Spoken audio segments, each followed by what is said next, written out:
You are now checking out The Win Podcast, where the everyday people are the celebrities. So let's get to know them. Who are you? I'm just a person that likes to do theater and enjoys it and wish I can keep doing it. And did that started like early, like in the childhood? That like when did that bug really start for you? Like not really. Like no one in my family is a theater person. Okay. I guess it started like maybe my teens. We used to go to this church that it was like a lot of young people and not a traditional church, and they used to do like really good theater plays in the church, and that like I guess woke my interest on it. And then what was it about that I guess was it the lighting that caught your eye, or the costume design that caught your eye? That was I want to kind of like look into that. I think it was everything, because at the beginning I wasn't even thinking about like, oh, I want that to be my career, or I want to do costumes. Like I really didn't know anything about it. I just wanted to like be part of it. And little by little I kept like working with those people, because they also had like a company that they used to do theater and art workshops for kids or for private events. So I started working with them, and then later on when I went to college, it's basically when I knew like, oh, I can actually make a career of this. And you, when you found that out, you was like working on a project. You first of all, you were studying at first in Puerto Rico, correct? Yeah. And once you started taking that, I guess, serious, like this is what I want to study.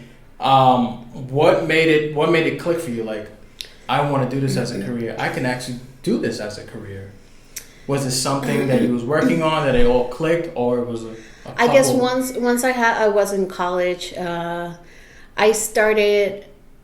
went into college to do business administration. Oh, so it wasn't even. No. Oh, I thought you went into college doing the design. Because I thought I didn't know anything. I knew that people will do it like on the side or like, but I didn't know much about anything.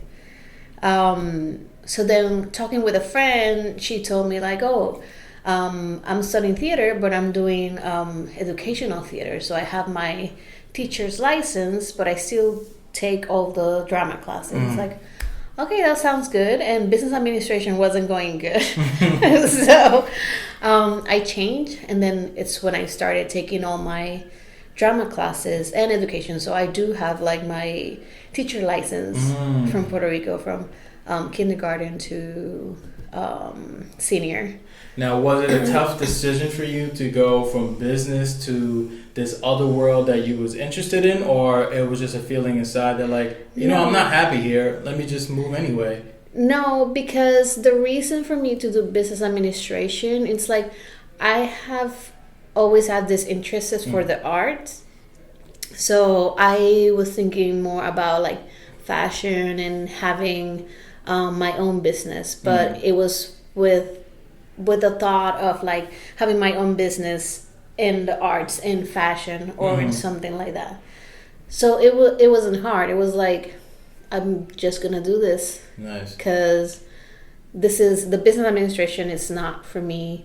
It wasn't going great. Just in the regular classes, it was like, I don't know how I'm gonna do this. But then once I changed, like I was really happy.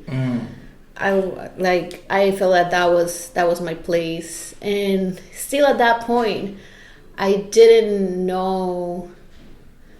I was thinking like, oh, maybe I'll go to the States and do some theater, or maybe I still like teaching theater or teaching the arts. I still wasn't clear what was going to be my path. Gotcha. Until like, I guess maybe a year before moving here, that it's like, oh, so I'm gonna go for costume design. and I actually applied before that. I actually applied for theater performing arts management because it's like I like several stuff in the theater, and when I study in Puerto Rico, they give you like a general background of theater. So I took all the classes. So I wasn't sure what I liked the most. Gotcha. And then you went from Puerto Rico, and then you said about a year in, you said, I know I can do this, I want to do this, and I'm probably going to look to do this full time.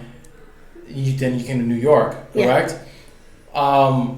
How was that decision? Like when you came up to it to like, I'm going to do this now, just like tell us that journey. That's a big step. You know, you took a big step leaving business management from the outside. To us, like she's doing a different major, but to you it was like, I trust this because I want to do this. I'm not doing well here, but now you're going to a different place to go really chase your dreams, and you know, you hit this competition everywhere and all that stuff, and it's gonna be tough. So, what was that moment for you to like build up that confidence? Like, whether this make me or break me, I'm gonna go after it. It was exciting. Like the thought about it, it was exciting. Like I don't have any family in New York, and I was going to move with two of my friends. So we were excited about the change and about living in New York. Then you come, you see homeless people jerking off, rats everywhere. You're like, oh, the dream! It smells so good. Yep, pretty much. So it was the change for me was exciting. Okay. It was weird leaving all my family and my friends. Yeah. But I was excited about it. I wasn't scared. Oh, okay. Wow, that's awesome. That's awesome to hear because, you know, there's people that, of course, they may have the butterflies, but they stay in this position for a while to like, should I do it? Should I do it? Should I not do it? And they could stay there for so many years. And I find that so inspiring that you went with the excitement and not so much of the fears behind it that can, you know, pretty much halt you from making that jump. It's because I think we had a plan. Like my friend and I, we had a plan, and we were already in the mid-20s. So it's not like I feel like there's other people that moved from their home. Like when you're 20, 22, it's not much of a difference. Like, wow, 20 to 25. Ooh. But I guess my mind was in a different place. I was ready for it. Like I spent 6 years working on my bachelor because where I come from, the school where I come from, like I guess people never want to graduate, and we keep taking classes. So I was ready for the change, and I was ready to keep getting more and learning more. Gotcha. What have you learned about yourself through this whole process of learning and also creating and this gift that, you know, you pretty much had it inside you and then you allowed it to bloom by learning more? Like, what have you learned about yourself through this whole process? Well, I never think about that. I think that I am stronger than I thought. Since I moved here, there's like a lot of stuff that had happened. Yeah. In my personal life, also it's still happening. Like in my professional life, but it's just like we just need to keep pushing, right, and see where this goes. And if it doesn't work, then we change another route. Gotcha. But I feel like that, like I'm stronger than I thought. And also, I love that. And also, I'm pretty sure when you are doing the lighting and the costume design, there was a line you said in there is like, you keep pushing, and if it doesn't work, you find another thing. And I'm pretty sure in your profession, that happens a lot when it comes to creating, that this idea you may have, you're going to reach it, but there's going to be different areas that you have to go into. It's not going to be perfect. Yeah. And you have to be flexible to maneuver and find a way to make it work, which, you know, is a symbolism to your journey in your life as well. in your personal life. Yeah. Which I find that amazing too. So I kind of like saw that connection. You were talking about it. So when you first get a project, what is your process like? And you have a script. Take us down in your mind of what do you do to now want to create either the lighting, the costume. What is the process behind that? Like for your process, the first thing obviously is like I read the script just to know what is it about. Not sometimes I take notes, sometimes I don't. I just want to know what's happening and where we at. Then I like to have like a meeting with the director because sometimes he doesn't want to, or she doesn't want to do what the script is. Like it happens a couple of projects ago. I had this play that it was based in the 60s, I think, but the director didn't want to do it there. She wanted to do it in the 80s. 80s or 90s, you pick. And I was like, totally different from what you. Yeah, it's like, okay, I guess I take all my research because this is after I did all the research. Wow. So I read the script. I like to meet the director and see where his or her mind is going, and what do they want to do or what do they want to say with the show, with the play. And then after that, then I start doing my research and thinking what I can get like as an inspiration. Gotcha. And try to be like a little bit original and playful with something. Gotcha. Have you ever had a moment where like you're stuck, but then Totally. but then there's a timeline and you're like, it's okay to be stuck, but you can't be stuck for this long because you got to do something by this date.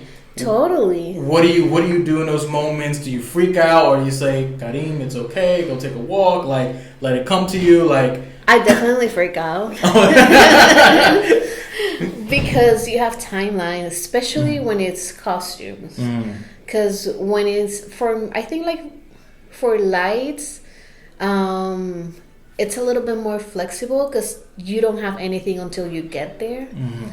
And it also depends on what you have on the set. But for costumes, you have to start working earlier because actors depend on you. Gotcha. And if you have people working for you to build the costume, so that people is depending on you. So you definitely have like a more of a crunch time. Gotcha. Is there something that you do to, I guess, relieve that stress for the moment, or do you try to rush it, or you just work through it? Like I know guess for me, all about. There's some times that I just like I need to push it because I don't have any more time, so I just start looking for things that I didn't think before. Go back to the script, like maybe gives me something that I don't know. Talk to the director. Sometimes those things help. Or if I have, usually costumes and set work at the same pace. So it happened to me once that I was stuck in this design. But then when I saw the last presentation of the scenic designer, like something like clicked on me. But I was totally stuck. I was like, I don't know what to do. Like this is not... It's supposed to be simple but elegant, and also it depends on the budget. Right. Most of the time, when you're doing theater that is it's low budget, or you have like a very specific budget, so then you have to be creative on how to look good, and sometimes that make you get stuck because you want to do your best work, but at the same time you have some limitations that you have to work around. But that time it happened like something clicked and it got solved, and I worked through it. Nice. Now a lot of these projects that you do, are they like hand-picked, like as in like, because I'm assuming that you have jobs that like, all right, they're gonna pay the bills, and you probably have jobs that you really like hand-picked, I want to do that, or maybe they're all hand-picked and none of them are like just to pay the bills. Like what is that? How is that involved? Like these jobs coming to you, they're handpicked, or are they pretty much like this is, I want to do this, or I'm doing this, all right, to pay the bills right now because I really want to do this other one? Well, lately it's been all like, we need to pay the bills, so we need to do that. Right. But I've been lucky enough that the projects that I have worked on, even though at the beginning might not seem so special, it ended up being special. Because I would imagine that you add your touch to it. I try to, yeah, as much as I can. Again, depending on what the direction of the producers or the director is going. But yeah. How do you remain, I guess, true to yourself in this industry where there's a lot of phony people, fake people, and there's a lot of awesome people, but there's also a lot of people that are negative and working. Maybe you'll be working with a director that does not like anything that you're doing, but you're still part of the project. How do you remain true to yourself to still be who you are and still remain true to contribute with your gift in this project? It's hard. It's really hard. I don't know. Like, you got me there. Like, I don't know. I just I want to do my job as best as possible. So I just try to be as honest as I can with a person, even though that we might have difference of opinions. So I just try to talk to, let's say, the director. Try to talk to it let me show you what I have. This is my point, and let me tell you why. And it's just not because I want to. It's to try to help the show. So I just try to expose my point, and there's sometimes that you win and sometimes that you lose. Gotcha. So just it's just pick your battles. Right, picking your battles. And I think you answered it. You said no matter if the outcome go left or right, I'm being honest. No matter what in the situation, and whether they want to take it or not, I know at the end of the day I had that conversation. Exactly. Of being true to who I am. This is what and I think. not everyone is gonna like it, and so there's gonna be that moment at some point.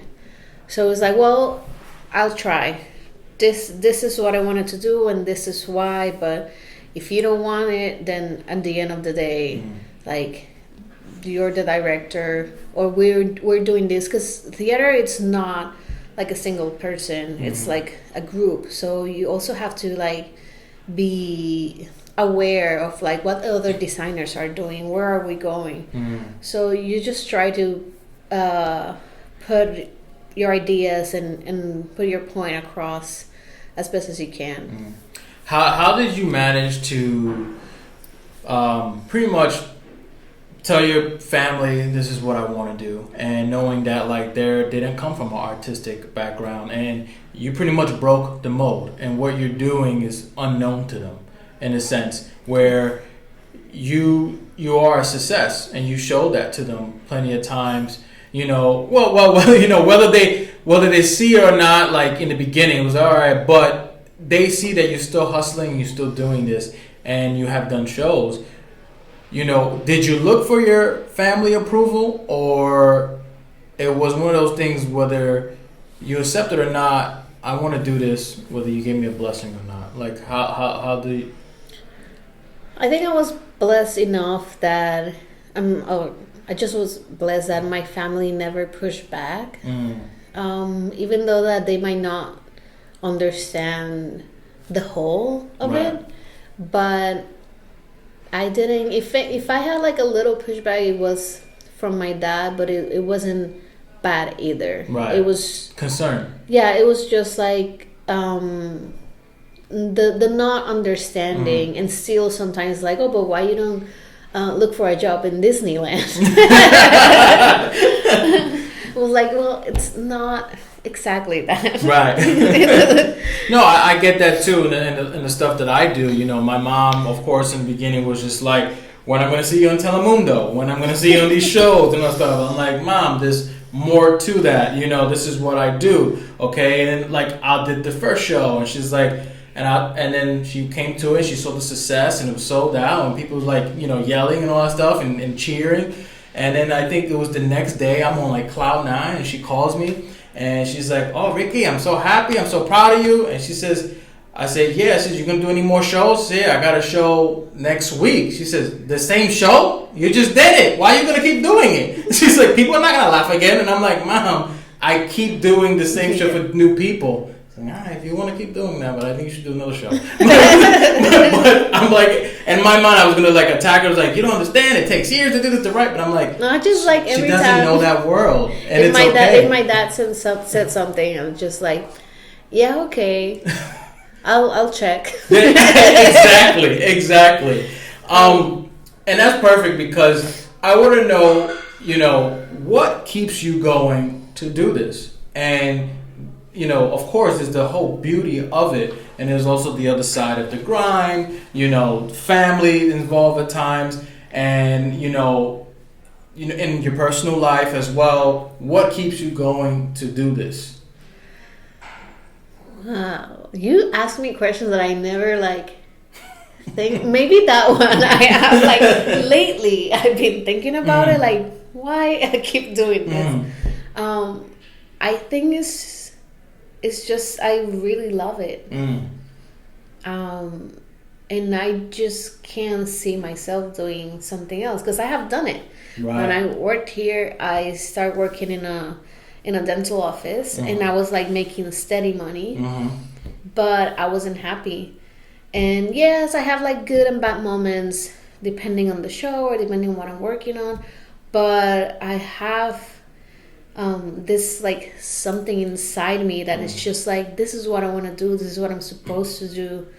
And not only designing, but I have ideas of starting to produce or starting my own company, that I always had that thing inside of me that I wanted to do. I think it's just love because it's not money. and I think that's beautiful because it is. I can see it in you that it is true. And like you said, and it's a perfect example. I've done other jobs. I don't like it. I have had the steady income. It's nice, but at the end of the day, it's not feeding my soul and the passion. It's not something I love. And here I am, doing what I love. And yeah, it comes with a lot of sacrifice. It's scary. And it's scary. Really it's scary, tough. especially now that I'm expecting a baby. Right. It is really scary. How I'm gonna make this work, especially here. Life in New York. It's expensive. It's not easy. Family's not here.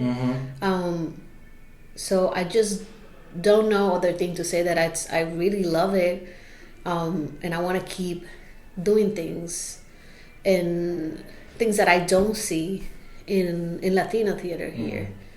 I think it's that. And I think I know that it will continue to work out for you because the love and the passion that you have will always allow you to see a new way. And it will also show you and light another way, which goes with your profession. You deal with a lot of lights. There's some moments where you shine a light on certain areas. That's pretty much your life. There's going to be sometimes there's some darkness, some uncertainty, some unknown. But at the end of the day, you will find another way to overcome these challenges. And I also want to add that your future child will learn from you because you're going to implement those things that you learn to your child. Do what you love. Never give that up, no matter how hard. And the children are so wise that they're going to see. They're not going to see the struggle. They're going to see, wow, my mom, my dad, they always found ways to get through these tough times, giving me love and doing what they love. And that's going to feed into that child. Because when I had a child, even before that, I always questioned what happened to things that we was fed when we was young. Chase your dreams, do this, you could be anything. And then at a certain age, it all goes away. Get a job, be part of society, be miserable. Not an artist. Yeah, exactly. Chase your dream as long as you're not an artist. Yeah, exactly. All of a sudden, things just change. And I always said that when I had a child, and now I have a child now, I always said, I'm gonna whatever I implement that's positive to chase your dreams, I'm gonna keep saying that to the day I die, no matter what age they are. Of course, I'm gonna be realistic to be like, you need a 9-to-5 job if things are not, but do both, because my wife and I, we have done both, and we're keeping things alive.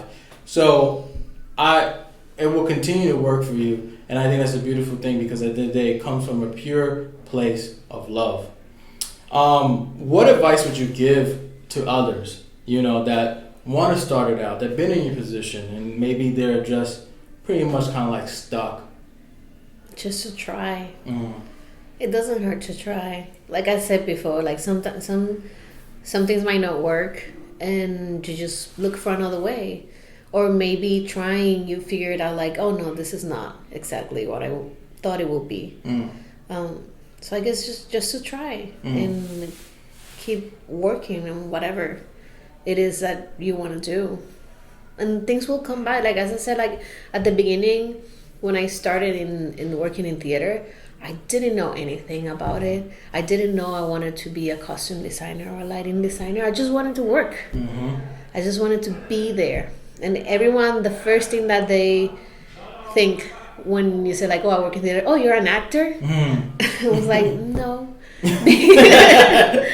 Because that's what people see. Right. So that's how I went in. Like, I didn't know anything about it, and then in the process, on the way, then I learned who I wanted to be and what I wanted to do. Mm-hmm. It's so funny because you're not, in what you do, you're not physically seen on stage, but you have just as much power and are powerful just as the actor, because you're not physically up there, but your work is the costume, the lights, which is always crucial to a show. And people don't tend to see that sometimes. Yeah. They just see the actor, but everything around it was created. It's another way of telling the story, like why that actor is wearing this color, why it has stripes and this one doesn't have stripes, why is dressed this way. Like it's another way of creating a character. Yeah. And yes, the actor do their work, but also you complement that with the costumes, or you complement the world or the mood with the lights. Absolutely. So it's just like a different way to telling the story, to push the acting. Yeah, you're one of the final pieces to the puzzle for the actor, and because they're doing the work that they have to do to be that character, but you supply that world to them, which is crucial, because as an actor, it helps them to connect more, which I was always amazed, what you guys do on that, which is, I have so much respect for you guys. So Karim, we got to know you now, pretty much the inside, the out of it, your little bit of the personal too as well, which is great, because I've been inspired. I'm going to move over to our first segment of the interview, and it's called Let's Look Inside. Now, the first question for that segment is, what in life is beautiful to you?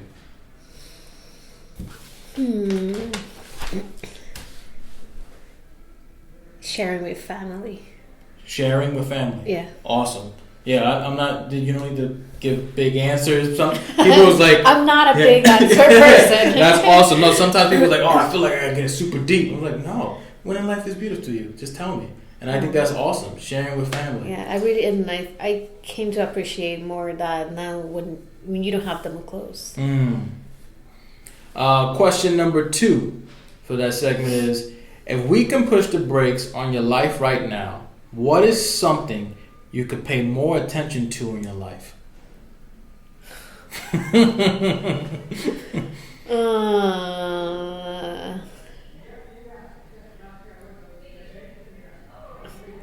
I don't know. What is something that I can say? Yeah, if we could, because it's the hustle and bustle. You're expecting a child. Sometimes you forget things, and you just day by day, going by hour to hour. But if I could push the brakes right now and put a halt on it, what is something in your life you're like, you know what? I should pay more attention to this. It could be something as simple as like, maybe I should watch that show that I love. You know what I'm saying? Because I really love that. Maybe Maybe I don't know, like rethink some things in my life or my decisions or some part of my health. Okay. I usually try to like, now that I'm expecting a baby, now everything is like, oh, I need to check this, I need to check that. Right. But before it was like, oh, I'll do it later. Right. Go to the doctor later. And now it's like, well, I should Right. actually do it. No, that's great because it's true. A lot of people, and I'm a victim of that as well. We tend to do the hustle and bustle all the time, and sometimes we forget of something just to check in with a health doctor, Yeah. you know, and just to check that or be conscious like I should eat a little better, you know, and that's so true. Now we're moving forward to segment number 2, and it's called Words from My Spiritual Teacher, Guru Enlightenment. And I usually read certain things from her books, what she shares online, and we just talk about it real quick of what you think of that. This comes from her book, Finding Your Answers in the Unknown, and it goes like this. Look at that mirror. What do you see? Find out about yourself, for that person in that mirror is your best friend and always will be. Get to know who that person is. How do you feel hearing that? I feel like I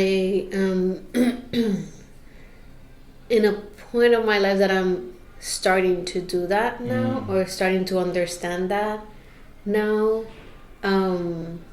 Like trying to know myself better and know what exactly is what I want to do and pursue from now on. Like if I need to change something, I feel like that what it says that it's where I am right now. Like trying to know myself better. I think that's beautiful because I usually every guest that I have, I don't handpick it. I usually just go in the book and whatever I see, that's the first thing that I write. And they always have, and I explained it in other episodes, they always have a tendency to relate to the person I'm interviewing. This one, I'm glad that you were so honest about that because you said this is where I'm at right now, where I want to go currently. When I read that, I thought about the beginning of your first journey, like the first chapter, a couple chapters of it, where you made certain decisions like I had this job, didn't like it, I want to do this. You know, I'm in business management, didn't like it, I want to do this. I feel like it's something that as a human being you keep doing constantly in different stages of your life. So right now I'm in one that this last year it's been a year of like a lot of changes. I'm not working in what I used to work anymore, so that created some challenges in my work life. So it's that like I'm starting again to know this person and like as a professional, as a mom, as a wife, like I'm starting to know this person again. And I feel like that will happen a couple more times in life. Oh, absolutely. Like, and I think that's beautiful because not only as a woman, but also men need to understand that too, that they're going to go through phases. And I think your child is bringing so many gifts and blessings to you that it's allowing you to be open and wake up to certain things and really going to push you to that next phase of life, that you're now becoming a mother and you're going to learn from that and constantly learn from that. And also going to bless you with future projects as well. Like, it's preparing you for what's coming. And the biggest person to prepare for as well is not only the baby, but yourself. Yeah. And I think that's beautiful. You are now checking out The Win Podcast, where the everyday people are the celebrities. So let's get to know them.